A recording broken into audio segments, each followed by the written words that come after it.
The government has endorsed the addition of a second runway at Gatwick Airport, contingent upon the implementation of measures to reduce noise. Transport Secretary Heidi Alexander expressed a favorable inclination towards the expansion, although many MPs, local authorities, and residents strongly oppose it. Gatwick intends to relocate its northern runway, currently only used for taxiing or as a backup, to make it operational by the end of the decade.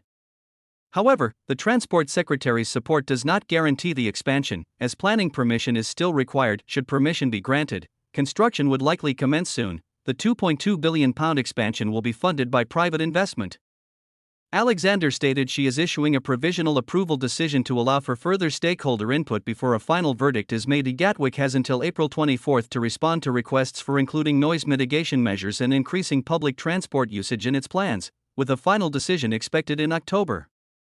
The government's backing for Gatwick's expansion is part of broader efforts to stimulate economic growth, as indicated by Chancellor Rachel Reeves' recent support for a third runway at Heathrow. Gatwick, located in West Sussex, is Europe's busiest single-runway airport, serving over 40 million passengers last year.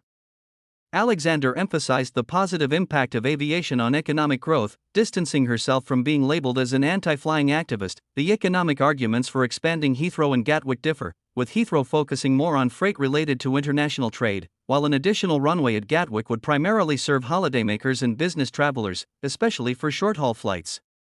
Gatwick's management noted that its current capacity, with 55 takeoffs and landings during peak hours, is fully utilized. Utilizing both runways could potentially boost the annual number of departures by 50,000 by the late 2030s, with 30,000 of those flights planned from the North Runway designated only for departures.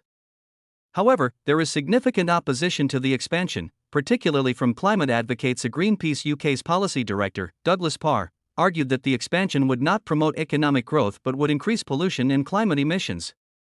Alex Chapman, a senior economist at the New Economics Foundation, contended that the new runway wouldn't generate jobs but merely relocate existing ones. The union Unite supports the idea of a second runway but emphasizes the need for guarantees of well-paying, unionized jobs and adequate worker facilities.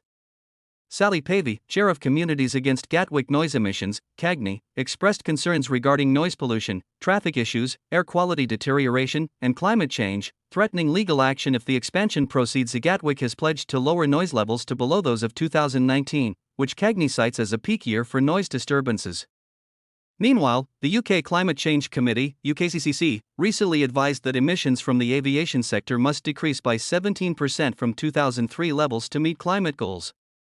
While sustainable aviation fuel, SAF, and carbon capture could help reduce emissions, experts warn that sourcing the necessary materials, such as corn grain or food waste for SAF, may be difficult. The UKCCC has suggested that the most effective way to mitigate the industry's climate impact is by significantly curbing the demand for flying.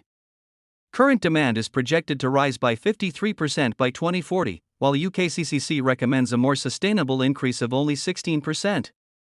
Gatwick's development director, Bronwyn Jones, asserted that a second runway would benefit everyone by creating more flight slots, allowing for new routes and increased frequency, thus providing passengers with more options.